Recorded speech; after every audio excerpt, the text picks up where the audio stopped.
మీరు మీరు మీరు ఆ రోజు వచ్చారు కదా, మీరు ఆ రోజు వచ్చారు కదా, మీరు ఆ రోజు వచ్చారు కదా, మీ రోజు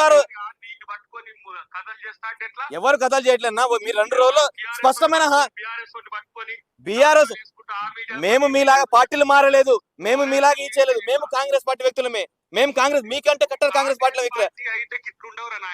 మరి ఎన్నిసార్లు చెప్పాలన్నా మీకు ఎన్నిసార్లు చెప్పాలి చెప్పండి. కాంగ్రెస్ పార్టీ కాదు, అసలు స్టూడెంటే కాదు. మన టీజీపీఎస్సీ అన్ని పత్రాలు ఉన్నాయి, అన్ని ఉన్నాయి, స్టూడెంట్ కాదని మీ పార్టీ నుంచి ఒక మెమో రిలీజ్ చేయండి. ఎందుకని అట్లా మాట్లాడుతున్నారు? నిరుద్యోగులందరూ ఇవ్వాలి కాదు, నిరుద్యోగులందరూ ఇలా అన్నా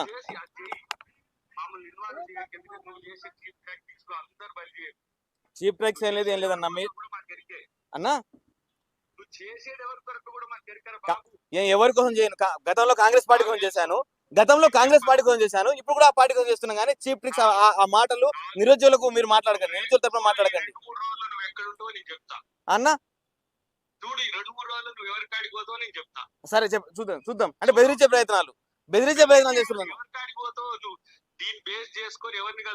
నాకు ఎవరితో సంబంధాలు లేవన్నా. మీరు బరాబర్ నోటిఫికేషన్ ఇవ్వండి. మీరు బరాబర్, నేను ఎక్కడ ఉన్నాను, లైబ్రరీలో ఉంటాను, నా లైబ్రరీ కొత్తపేటలో ఉంటది, అక్కడే ఉంటాను 2 రోజుల్లో కూడా. మీరు వచ్చే ప్రయత్నం కూడా అక్కడ చేయండి, కొట్టే ప్రయత్నం, బెదిరించే ప్రయత్నం కూడా చేయండి. నిన్ను ఎవరు ఆడిపించినా ఏం ఆడిపించినా ఇవన్నీ కూడా తెలియని కావు అన్నా. ఇవి మీడియాతో ఉండి వాళ్ళతో చెప్పించేసి టీఆర్పీ కొరకు లేకపోతే యూట్యూబ్ లో కొట్టుకోవడం కొరకు కాదు, ప్రజల కొరకు చేయి, విద్యార్థుల కొరకు చేయి. అప్పుడు విద్యార్థుల కొరకు 9 నెలల నుంచి గ్రూప్ 1 మీద కేసులు ఇస్తున్నా అన్న. గ్రూప్ 1 29 మీద మీలాగా ఎక్కడ ఉండలేదన్నా. బీడిత వర్గాలకు అణగారి వర్గాల పిల్లలకు అన్యాయం జరిగినప్పుడు రోడ్డు మీద కొట్లాడినా నేను. 9 నెలలకి ఇలా సుప్రీంకోర్టు నుంచి కోర్టులో తిరుగుతున్నా. నేను మాట్లాడలేదా? మీరు ఎప్పుడైనా మాట్లాడారా పిల్లల గురించి? ఇలా బడుగు బలైన వర్గాల పిల్లల గురించి ఎక్కడైనా మాట్లాడారా అన్నా?